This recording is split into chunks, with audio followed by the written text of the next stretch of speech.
ओं सर्वमंगलमंगल्ये शिवे सर्वार्थसाधिके शरण्ये त्र्यंबके गौरी नारायणी नमस्तुते। सृष्टिस्थिति विनाशानं शक्तिभूते सनातनी गुणाश्रय गुणमये नारायणी नमस्तुते। जय बड़ मायर जय, जय महादेवी महामायर जय। प्रत्येकेर जीवन सुंदर और आनंदमय होक। प्रत्येक दूधे पाते थाकुन श्री श्री पद्मावती मा एवं बड़ मायर काछे प्रार्थना करी। आज आरेकटी गुरुत्वपूर्ण राशि निये आपनादेर सामने आमी परितोष दे ज्योतिष आचार्य परितोष दे चैनेले आपनादेर सामने এই ভিডিওতে उपस्थित হয়েছি।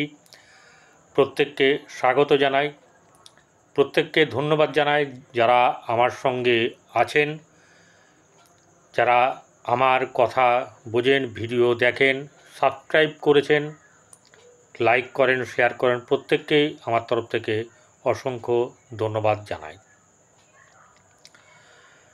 যারা সাবস্ক্রাইব করবেন তারা পাশে থাকা বেল আইকনে ক্লিক করে অল বটমে প্রেস করবেন, তাহলে আপনাদের কাছে নোটিফিকেশনটা চলে যাবে। আরও একটা কথা বলি ভিডিও শুরুর আগে, আজকে যা বলবো সেটা হচ্ছে কুম্ভ রাশি নিয়ে। কুম্ভ রাশিতে যে যোগ কুম্ভ রাশির জন্য তৈরি আছে সেই যোগ কি ফল প্রদান করবে। প্রথমেই বলি, আমি কিন্তু গোচর বিচার করি, কারোর জন্মকুণ্ডলী নয়। যখন যখন গ্রহ মুভমেন্ট করে, সেটা নক্ষত্রেই হোক বা রাশির পরিবর্তনই হোক, আমি সেগুলোকে নিয়ে আপনাদের সামনে তুলে ধরি। এবং আরেকটা ব্যাপার হচ্ছে গিয়ে, যাদের কোনো খারাপ কিছু থাকবে, যাদের জন্মকুণ্ডলী কোনো অশুভ অবস্থায় আছে বা অশুভ দশা মহাদশা চলছে, আপনাদের যদি মনে হয় আপনাদের পছন্দের জ্যোতিষীর কাছে আপনারা দেখাবেন এবং সেখানে দেখিয়ে আপনাদের যেটা মনে হয় প্রতিকার করা বা পরামর্শ নেওয়া, যেটা আপনারা করবেন। আপনারা ভালো থাকুন, সেটাই আমার বক্তব্য। কুম্ভ রাশির জাতক জাতিকারা যারা আছেন তাদেরকে সত্যি কথা বলছি, আমি হৃদয় থেকে আন্তরিক শুভেচ্ছা জানাই। এটাই একটাই কারণ, সেটা হচ্ছে যে কুম্ভ রাশির জাতক জাতিকারা প্রচুর মানুষ, প্রচুর অগুন্তি তারা আমার ভিডিও দেখেন। আমি সত্য তথ্য তুলে ধরার চেষ্টা করি, এর বিষয়ে তো আমার কিছু করার নেই। আমি যা জ্যোতিষ মতে বলে সেটাই আমি বলি, বাড়িয়ে বলার কোনো ব্যাপার নেই। 19-20 হতেই পারে। এবারে এই যে কুম্ভ রাশিতে এই ধরুন কুম্ভ রাশির দ্বিতীয় বর্তমান মানে আজকের ডেটে দাঁড়িয়ে 4টে গ্রহ ওখানে উপস্থিত আছে। প্রথমে ওখানে গেছে রাহু, তারপরে গেছে শুক্র, বুধ, শনি, রবিচন্দ্র বেরিয়ে গেছে, ঠিক আছে। কিন্তু এদের মধ্যেও আবার দুজন চলে যাবে।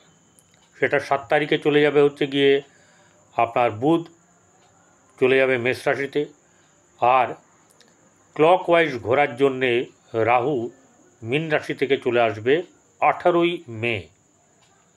সেই দিন থেকে চলে আসবে হচ্ছে কুম্ভ রাশিতেই থাকবে। তাহলে এই যে দুটি গ্রহ ওখানে পড়ে থাকবে, সেটি শুক্র এবং শনি।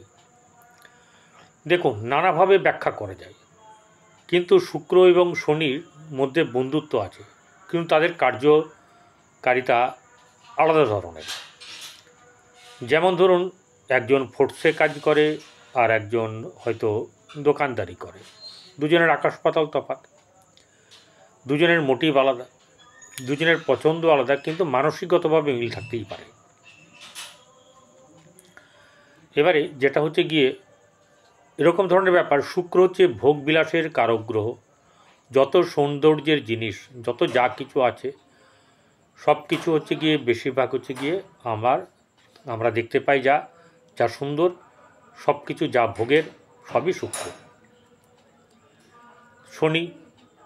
শনি কীরকম ধরনের, খুব ছোট্ট করে খুব সংক্ষেপে বলছি, কারণ উদ্দেশ্য অন্য, এগুলোকে জাস্ট একটু বলা। শনি হচ্ছে গিয়ে কর্মের কারক গ্রহ। দণ্ডদাতা, ন্যায়পরায়ণ, দুঃখদাতা। কিন্তু শনি যদি কারো জন্মকুণ্ডলিতে শুভ অবস্থায় থাকে, তাকে যদি কোনো গ্রহ ডিস্টার্ব না করে, যদি বৃহস্পতির দৃষ্টি পাই তো আরও ভালো, তাহলে ওই শনির কারণের জন্যে যে সুখ আপনি পাবেন সেটা অন্য কোনো গ্রহ দিতে পারবে না। শনি ডিস্টার্ব থাকলেই সুখের অভাব, সুখহানি ঘটবেই ঘটবে। তাহলে শর্টে আমি এগুলো সারলাম। এইবারে আপনার রাশির দ্বিতীয় এই দুটি গ্রহ থাকবে। দুটি গ্রহ একসঙ্গে থাকলে কি হয়, একটি নাম দেওয়া যেতেই পারে। যেমন আমরা পরাশর ঋষির যে বই পড়েছি, পরাশরী, তারপরে আপনার আরও অন্যান্য ভৃগু থেকে আরম্ভ করে জৈমিনী থেকে আরম্ভ করে, সেখানে একটা জিনিস হচ্ছে গিয়ে এই রবি এবং বুধ একসঙ্গে থাকলে কি বলা হচ্ছে, বুধাদিত্য। যোগটা বুধাদিত্য, কিন্তু বুধাদিত্যর যোগটা সব জায়গায় কাজ করবে না। বৃহস্পতি চন্দ্র গজকেশরী যোগ, আবার রাহু বৃহস্পতি কি হচ্ছে, গুরুচণ্ডাল দোষ। এরকম করে মানে খুবই খারাপ ভালো অনেক যোগ আছে। তো দুটি গ্রহের মিলিত ব্যাপারটাই হচ্ছে যোগ, একটার সঙ্গে একটা, শুক্র এবং শনি। তাহলে এখানে শুক্র এবং শনির যোগকে আমি যে যোগটার নামকরণ করেছি তার নাম হচ্ছে অসুরার্য সৌরী যোগ। ভালো করে শুনবেন, অসুরার্য সৌরী যোগ। অসুরার্য, অসুরদের আর্য মানে গুরু হচ্ছেন শুক্র, সৌরী হচ্ছে সূর্য পুত্র শনি। মিলিয়ে দিলাম ব্যাপারটা, তাহলে আমি ভুল বলিনি। এখানে একটা যোগকরণ করতেই পারি আমি। সেই হিসাবে বলছি, কার ভালো লাগলো না লাগলো সেটা পরের ব্যাপার, ও নিয়ে আমার মাথা ব্যথা নেই। কারণ অনেকে তুচ্ছতাচ্ছিল্য করতেই পারে, করবে, যার যেমনি ভাব তার তেমনি লাভ। যাই হোক, ঘটনা হচ্ছে যে এই যোগ আপনার কি ফল দেবে। শনি হচ্ছে রাশিপতি, সেই রাশিপতি এবং দ্বাদশপতি, সে আছে দ্বিতীয়। দ্বিতীয় থাকলে সাধারণভাবে আপনার আর্থিক দিক থেকে কোনোভাবে খারাপের ব্যাপার নেই। কিন্তু যে দ্বিতীয় রাশিপতি দ্বিতীয় যেমন থাকে, রাশিপতি তো আবার দ্বাদশপতি, তাহলে কি হচ্ছে, তাহলে আপনার আয় যেমনি হবে ব্যয়ও তেমন হবে। তাহলে আগে শনির ব্যাপারটা বলি, তারপরে শনি শুক্র মিলিত ব্যাপারটা আমি বলবো। শনি হচ্ছে গিয়ে এখানে যখন রাশিপতি দ্বিতীয় বসে থাকবে, তাহলে আপনার নিজের তাগিদে, নিজের পরিশ্রমে, নিজের উদ্যোগে ধন বৃদ্ধি হবে এবং অর্থের কোনো রকম টানাটানি হবে না। বোঝা গেল? এটা কিন্তু আমি গোচর বলছি, আপনার কিন্তু কোনো কথা বলছি না, ঠিক আছে? তাহলে এখানে একটা ব্যাপার, আপনার গোচরও যদি দ্বিতীয়ভাবে শনি যদি ভালো অবস্থায় থাকে, ইউ উইল বি গেইন। তাহলে এখানে একটা জিনিস দেখাচ্ছে যে আপনি কিন্তু ভালো অবস্থায় থাকবেন। সেই শনি লগ্নপতি বেশ একটা আপনার মধ্যে গাম্ভীর্যতা, একটু অহংকার বা একটু এরকম থাকবে। এবারে সেই দ্বাদশপতি হয়ে দ্বিতীয় থাকলে, দ্বিতীয়পতি দ্বাদশের অধিপতি হলে, মানে দ্বিতীয় ঘরে যে শনি বসে আছে সে দ্বাদশপতি হলে তার আয়ও যেমনি হয় ব্যয়ও তেমনি হয়। এবার এই শনি দৃষ্টি দিচ্ছে কোথায়, আপনার রাশি থেকে চতুর্থ মানে ঘরে শনির দৃষ্টি পড়ছে। চতুর্থ ভাব কিসের, মা, মন, মানসিকতা, বন্ধু, সুখ, গাড়ি বাড়ি ইত্যাদি, নর্মাল জেনারেল কথাতেই বলছি। সেই জায়গাতে কী হচ্ছে, শনির দৃষ্টি হেতু ওখানে কিছু তো পীড়া দেবেই। এখন নয়, বৃহস্পতি বসে আছে, বৃহস্পতি 14 তারিখে চলে যাবে, 14ই মে, ওখানে শনির দৃষ্টিটা পড়বে। তাহলে চতুর্থে যখন দৃষ্টি পড়বে তাহলে মন মানসিকতার মধ্যে উদ্বিগ্নতা সৃষ্টি হবে, গৃহে ক্লেশ কলহ আরম্ভ হবে, থাকবে, কিন্তু ততক্ষণ হবে না যতক্ষণ শুক্র এখানে বসে আছে। বোঝা গেল? ততক্ষণ হবে না, একসঙ্গে বসে আছে, শুক্রের ঘরে দৃষ্টি দেবে, খারাপ হয়ে যাবে, এরম ব্যাপারটা কিন্তু হবে না। শুক্র সামলে নেবে। আর কোথায় দৃষ্টি দিচ্ছে? অষ্টম ভাব। অষ্টম ভাবে কেতুও দৃষ্টি বসে আছে, ওখানে দৃষ্টি দিচ্ছে ওখানে শুক্র এবং শনি। তাহলে অষ্টম জায়গাতে দৃষ্টি দেওয়ার কারণের জন্য, যেহেতু বুধের ঘর, সেহেতু আপনাকে রক্ষা তো করবেই, কিন্তু শারীরিক দিক থেকে বা পথ চলা এগুলোর দিক থেকে আপনাকে কিন্তু কিছুটা সাবধানে থাকতে হবে। কিছু হয়ে যাবে এমন ব্যাপারটা নয়। দৃষ্টিতে মানুষের কিন্তু কিছু না কিছু হয়। ভালো দৃষ্টি আছে, শুভ দৃষ্টিও আছে, আবার অশুভ দৃষ্টিও আছে, নজর লাগাও আছে। তো বন্ধুর গৃহে দৃষ্টি দেবে, অতটা খারাপ হবে না, কিন্তু দৃষ্টি তো, শনির দৃষ্টি তো বুঝতেই পারছেন কাউকে ছাড়ে না। তাহলে সেহেতু কিছু না কিছু অশুভ ফল ফুলবে, শারীরিক দিক থেকে কিছু আপনার সমস্যা হবে, কিন্তু শুক্র যতক্ষণ আছে আপনার সমস্যাটা কিন্তু ততক্ষণ হবে না। আর কোথায় দৃষ্টি আছে?